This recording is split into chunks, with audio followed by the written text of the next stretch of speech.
Si Benji ay isang batang lumaki sa isang maliit na baryo sa probinsya. Mahina ang kanyang pangangatawan, maliit at tahimik. Madalas siyang tuksuhin ng mga kalaro, tinatawag siyang payatot, bansot at walang pag-asa. Sa eskwelahan, hindi siya pinapansin at laging nasa likod ng klase.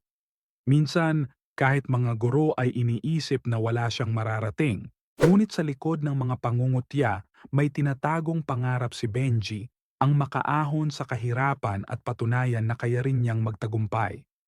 Habang ang ibang mga bata ay naglalaro, si Benji ay naglalako ng pagkain, basahan, at kung ano pang pwedeng pagkakitaan upang matulungan ang kanyang pamilya. Isang araw, nakita niya ang isang lumang tindahan na halos wala nang bumibili dahil sa luma at madumi itong itsura.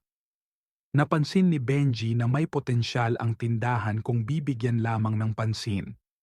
Lumapit siya sa may-ari at tinanong kung pwede niyang tulungan itong iayos kapalit ng maliit na kita.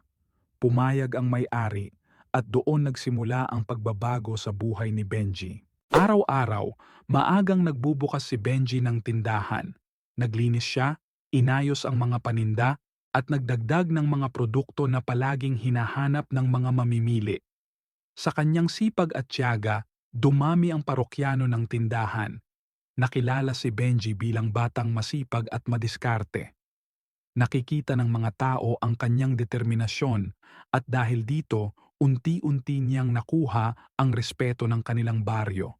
Nang makaipon ng sapat na pera, nagsimula si Benji ng sarili niyang maliit na negosyo. Isang sari-sari store. Hindi ito naging madali, maraming pagsubok ang dumaan minsan ay nawala ng puhunan, nasiraan ng paninda at pinagdaanan ang hirap ng kakulangan sa supplies. Pero hindi nagpatinag si Benji, bawat pagkatalo ay ginawa niyang aral. Dahil sa kanyang pagpupursige, lumago ang tindahan at nadagdagan pa ng ilang branches sa iba't ibang lugar.